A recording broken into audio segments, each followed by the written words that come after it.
My name is Ken Kruzansky. I was born in Danbury, Connecticut. Lived here all my life.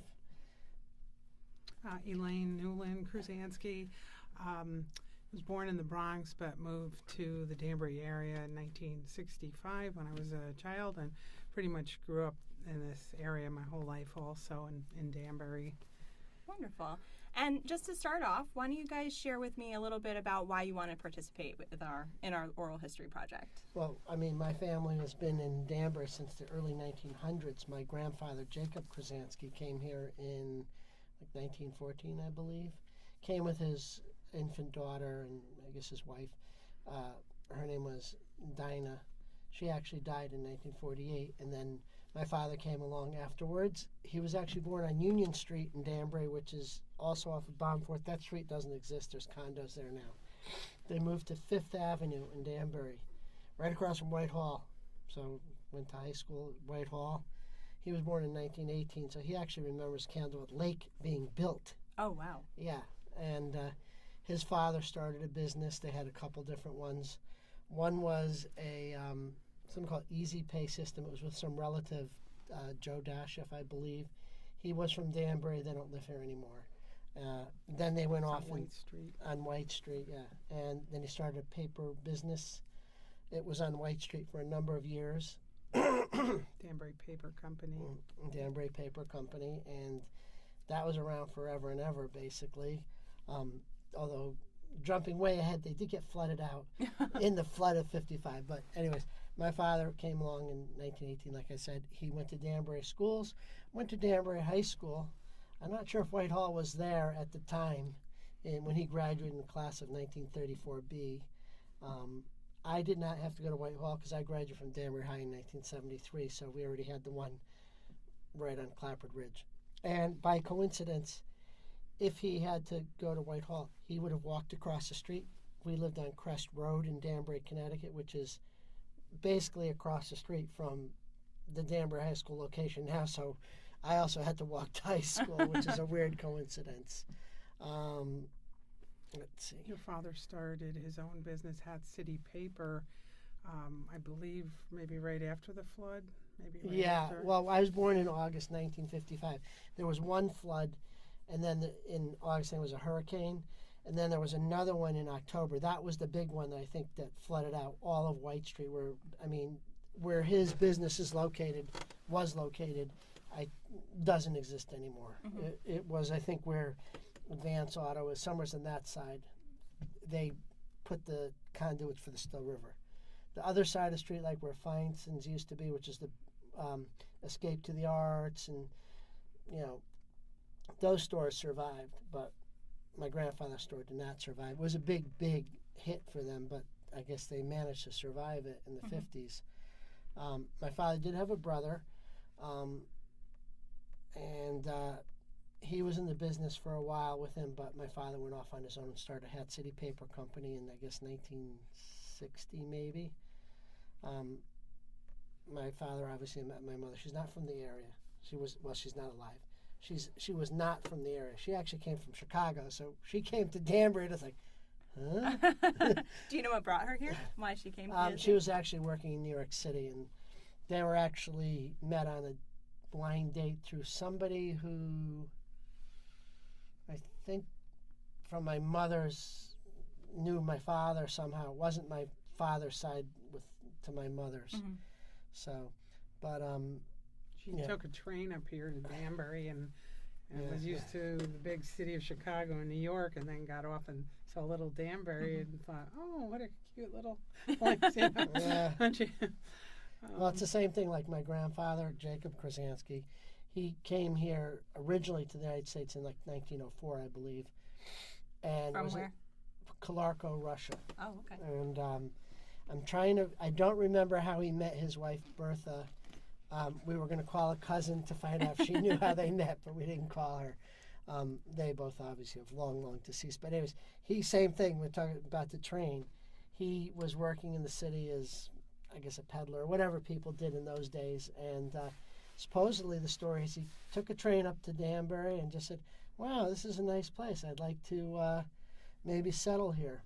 And then another thing about our family is that we're members of the United Jewish Center in Danbury currently, and my grandfather Jacob was one of the original founders. Oh. He's in with like the founders who came in, like Abe Dick and the Fine, and way back. So when our daughters had their bat mitzvah, it was actually the fourth generation of Kruzansky's to be. Oh, wow. Well, I don't know if he got bar mitzvah in the synagogue. I guess it was around then. But yeah, it was, because it was founded in 1921, I believe. So, but my grandfather was one of the founders. My father was active in the synagogue, and so basically we have all of our lives have been centered around Danbury. And even when I went to school, I didn't go far to college. I went to University of Hartford undergrad, and I have a graduate degree from UConn, but that was done part-time. I ended up back in Danbury. And my sisters also, by coincidence, also live in Danbury, which is very unusual today. The family, all three members of the family still live in the same vicinity. We live in Brookfield right now, but they actually live in Danbury. Oh, wow. And their stories is they're actually by coincidence that they ended up in Danbury. My sister Jane, speaking of Danbury, she was living out of the area, and we were at a wedding. You weren't here. You weren't there at the time yet. Didn't know you. You were too young then, probably. Anyways, we were at a wedding, and my mother saw somebody she knew from the synagogue. She goes, "Oh, I have a cousin who just moved back to the area," and I guess she knew that I had a sister. So, the rest is history. Basically, he was here. She came back, and my other sister. Well, they were an old, long time kind of Danbury Yeah. whole family too. The The Nose. This is the family your sister married into? Yeah. Okay. They too had been Nose. in like Bethel, Danbury area for years and Yeah. years too. An old family. Yeah, and then my other sister, by random chance, her husband is a neurologist, and he was actually going to sign up with another practice, not associated, not the one in Danbury. And what happened is they changed their mind at the last minute, and he's like, "What do I do for a job?" Just happened that there was something that came up. There was something that came up to create an opening in the neurology practice in Danbury, like, I don't know, 30 years ago, I guess, or more. Maybe like 30 years ago. And by random chance, so my sister and her husband live in Danbury now. So, and we met through a friend at Duracell. What about some of your memories too, growing up, like Main Street, Danbury? Yeah, the I mean, schools, well, first of all, the other thing is I'm maybe somewhat famous. Nobody's gonna remember it, but when King Street Elementary School opened in 1963, I think, the old school, not the new addition, they had the students who were walking in. We got moved from Park Avenue School because they were building all the schools in the early 60s. My first school was Mill Ridge for a year, then it was Park Avenue or Mill Ridge for 2 years, whatever. Park Avenue was only a half a year, I believe. We were getting moved to King Street School. I'm walking in, I have my little bag of books. I turned around, there's a picture of me in the News Times walking into the brand new King Street Elementary School. I bet we could find that because Yeah. we have it all in microfilm Yeah, at the I museum. probably have it at home.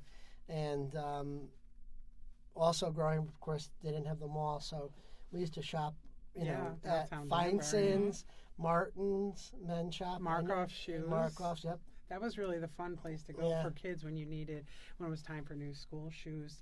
I remember they had like a mirror that would kind of, make you look chubby Yeah. or whatever. Concave and convex. Yeah, And they had this great carousel. You'd go get your shoes, ride the carousel, and they just had some really nice salespeople. Woman, Virginia Clark, she was a saleswoman there for years. I think everybody knew her. And I'm trying to think of other stores that were. I mean, there was Howland's, there was McLean's, which is clothing, Adesi's, which is, I don't think there's any Adesi's around. That was a jewelry store. They were pretty famous around here. Do you remember at all when it was there was Capiello's was a big one. there was a big store? Did you remember when it was Janung's at all? Yeah, I remember. It was Janung's and then Howland's and then Steinbeck's. Yeah, that's where, right across from Danbury Savings Bank.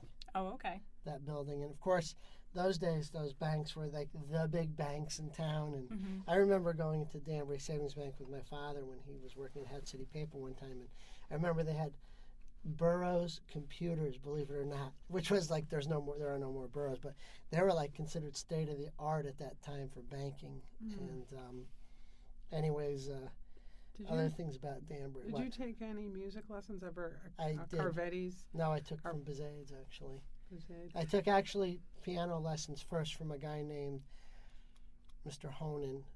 He died way back. Then I took lessons from when I was younger. The electric organ was really popular. I don't know if it's because of rock or because of restaurants.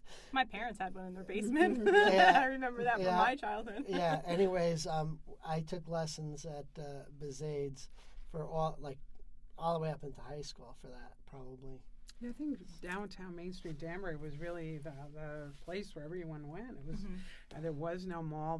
The mall was the fair, which everybody loved. I mean, that was I think the fair too was a big part of your life if you grew up in Danbury and even the whole surrounding area. I mean, it was something as kids I think we all looked forward to because they gave you a day off. All the towns would give you a day off, fair day.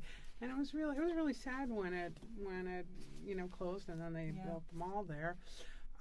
But downtown Danbury was the place, and one thing we always say too, there was the one Chinese restaurant I think in the area, Ho Yan restaurant, which is the Brazilian restaurant right before you get to Pour Me, a couple ones back. Having a senior moment on it right now. But begins with an S, I think. Now, the yeah, name of it, I know. But anyways, it's right next to where the old News Times building used to be. But that's where everybody went, really. Ho Yan, it was a big. That was the place. People didn't go out as much as they do now, and it was like, we're gonna go to the Ho Yan, and just a few doors down too.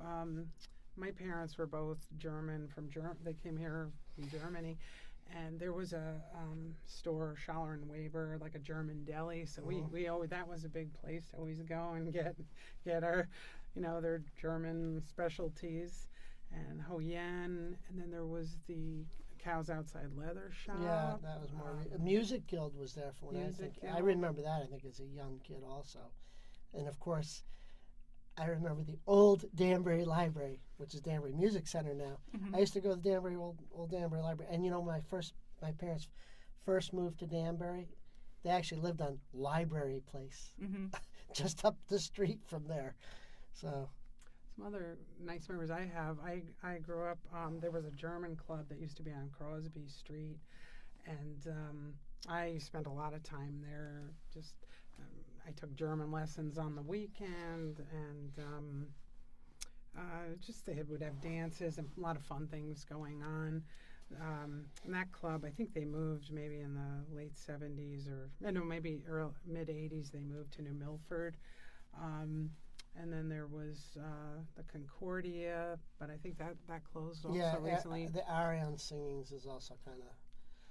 Yeah, fading out. Fading out. I mean, it was a club that had been in Danbury since 1911, and it's still they're occupying some space now at the Danbury, like renting a little space at the Danbury Museum.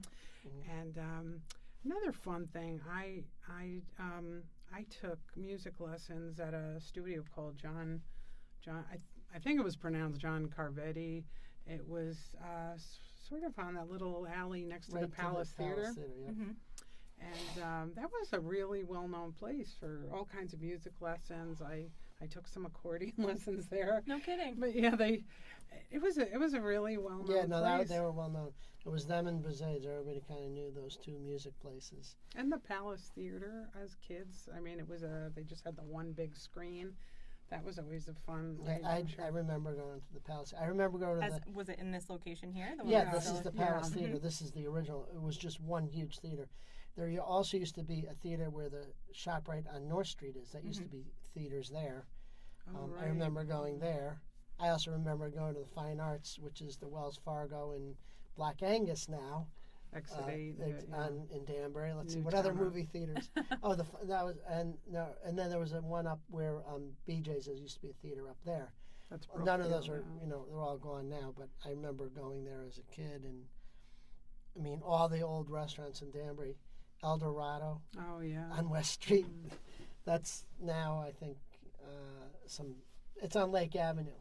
And what's funny is my father started his business where that building where the Irish Cultural Center is at the bottom of Lake Avenue, right where kind of they cut off West Street and Lake Avenue.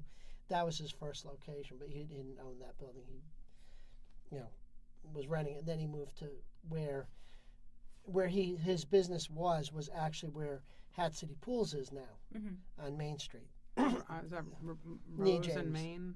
Yeah, Rose corner and of Rose and Main. He's also deceased, Charlie Nejane, but they took the building over after my father was retired, and they're deceased, but other people run that pool store right now. I recognize the name for sure. I know, like Nejane Pool. You see the trucks all the time. Yeah, they were relatives, but they're not. There are no people in the Hat City pool area doing that, and that's not related to us. And one other thing I just thought of, which is strange, before I met her, my father knew her father from no kidding. The business. He had a place called the Ice Cream Shop. It was a Carvel. It was right on the Danbury Brookfield border. It was an old Carvel stand, ice cream stand, and it was right next to where Stu Leonard's is now. And I remember before Stu Leonard's, when it was just a big field with a farmhouse on it, and my father had a little Carvel stand there, Herbert Newland, and across the street now it's Dress Barn and Starbucks, but back then it was something called Shoe Town, a big shoe store, and like one of the first dress barns, I think. And I remember a little bit down across from Stu's, there was, I think it was Houseman's or something. They sold fruit and vegetables, like a farm or something. And then a little down the now it used to be the Bowl-O-Rama. Remember the Bowl-O-Rama in Danbury? Yeah. That's where P.C. Richards is. But okay. And there was also a big department store called Reed's, which was really the luxury luxury store of Danbury. If you didn't come to Main Street, you went. That's where Pilgrim City now is, and Bob's. I guess. I'm trying. I haven't seen you. Right across from Stu Leonard's Discount Liquors. That big building that used to be Reed's department store. That was the place. Then became Jordan Marsh.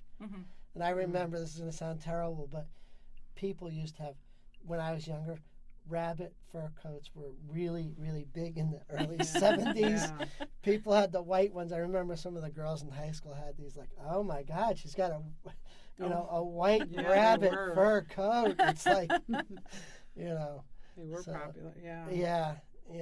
So, I mean, it was just the stores, everything. I mean, it's all memories that you have, and, you still have to, keep, in addition to the memories, you look at all the changes and things, and, things have changed. I mean, the street my father grew up on has changed totally, but, the house actually is still there, looks exactly the same. Nobody's changed anything. I don't think anything's changed in the last couple of years. We actually had rented that. He actually kept that house for years and years and years as a rental. It was a 3-family. In those days, people, built a 3-family house, and they lived on the bottom and rented the other 2. So, that was built in the, I don't know, I think 30s. Or 20s or 30s. And of course, it's been redone, obviously, since then on the inside. But, I mean, the whole, I go through Danbury, and everybody knew my father, everybody like, oh, yeah, Kruzansky, Max Kruzansky, yep. Not so much anymore because he died back in 2004. And then my mother, she actually taught at WestCon for a number of years as a part-time teacher. Later in life, she became a adjunct professor of Jewish history. And she died in 2013. So now it's like, my sisters aren't Kruzansky's, they have married names, and we live in Brookfield, but, I see the people from my high school class are still around here, and, things have changed, but there's still a lot of similar things to Danbury, and I recognize every place in Danbury, even with the different names, the different aspects to it. Like the Barrister's Coffee place, that used to be, what pharmacy was that? No. Svanken's. Oh. What was that called? Pershing. because that building's called the Pershing Building, I think. Oh, I did not know that. Maybe. I think so, or is that the other building? We that's can the fact Pershing check. Building? Yeah, there were a lot of Yeah. small mom and pop family-owned businesses. Is what Yeah. I remember. You know. Yeah, everything that was, I mean, there were a lot of small business, and I think because you knew, you know, the size of the town was much smaller, too. And Right. So, and I was thinking of, like, you know, the school building in those days was just, like, crazy. In what Yeah. way? I mean, well, everybody, you know, it was the boom generation of all the kids. I mean, I think Mill Ridge wasn't that old.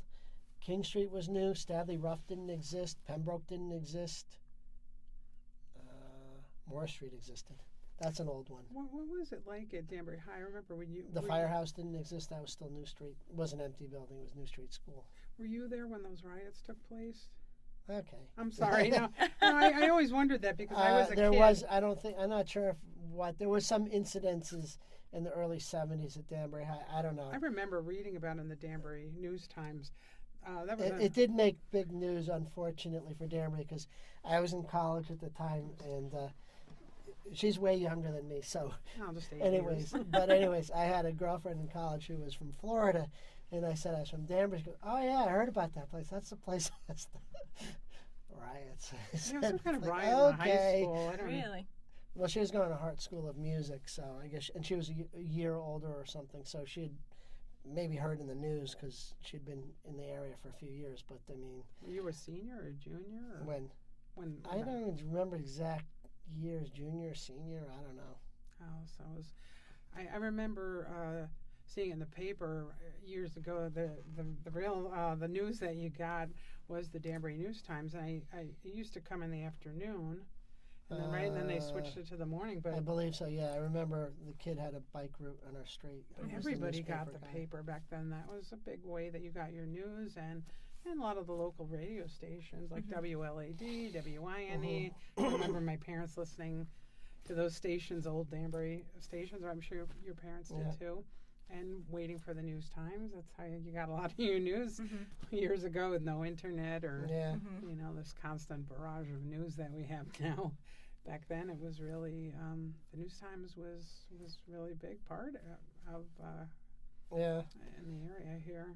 I remember when the mall got built because I said we lived on Crest Road, which is like Clapper Ridge Field Road, Crest Road. And I think we could see from our backyard across, because it's Crest Road is obviously Crest, it's high up. Anyways, this was before the mall. Saturday night, around 8 o'clock, the stock car races. Oh, You could hear them. oh wow. Now and then once the mall was built, you know, you can see the lights from the mall there, you know, because I lived there.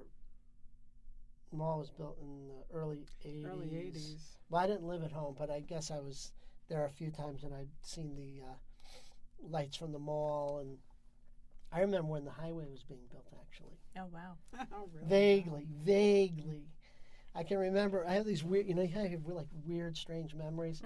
The old kerosene, like, these, like, they were like little balls to, like, instead of like cones, they had like these little kerosene things where they had laid the concrete.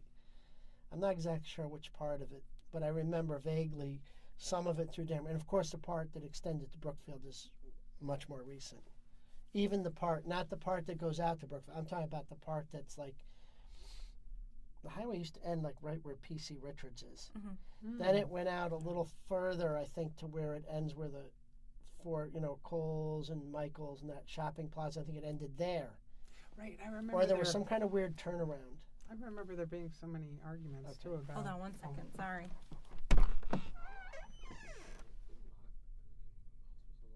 Oh, it's Studio 170, all one word, capital S. I mean, Sorry. you just remember all these things. You know, you live in one place the whole time.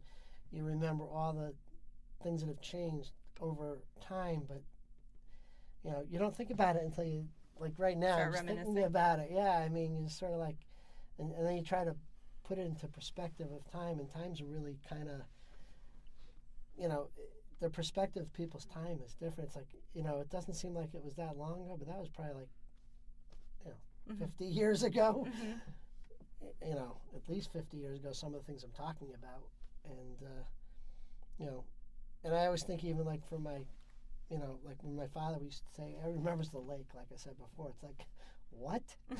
It's like, you know, it's like, it just, you know, you have a lot of memories, I think, when you stay in one place. And there's a lot of connections, which you may or may not even realize, like your father knew my father, although I didn't know you, obviously, until, we didn't know that until we had met, that our parents knew each other, sort of. I think we really came from different backgrounds, Yeah. too. You know, where, you know, years ago, our paths might not have crossed, but, you know, now people are more open-minded, and I, you know, coming from totally different backgrounds. Yeah. Probably. I mean, I grew up, you know, my family was members of, like I said, members of the synagogue, and, you know, we're Reformed, but I mean, in those days, I guess they're a little more, by today's standards, that would be considered more conservative, I guess. You were not raised Jewish, but you did convert, and but her parents were German, and, you know, so different backgrounds. Yeah. Although the first time we did meet, and this isn't so much a Danbury memory, is they had smoked fish and lox and I don't know, something else, and I said, oh, they must have thought they should have food that I could eat or something. But then I realized that the German people like the same kind of smoked fish and things, so. But and she, you know, like I said, you grew up in the area. You've pretty much lived in the whole area. And New Fairfield's a little further out into the woods in those days. I grew up in New Fairfield, but really you came to Danbury for everything. You know, there was really not much in New Fairfield, so everything you had to go to Danbury for, really.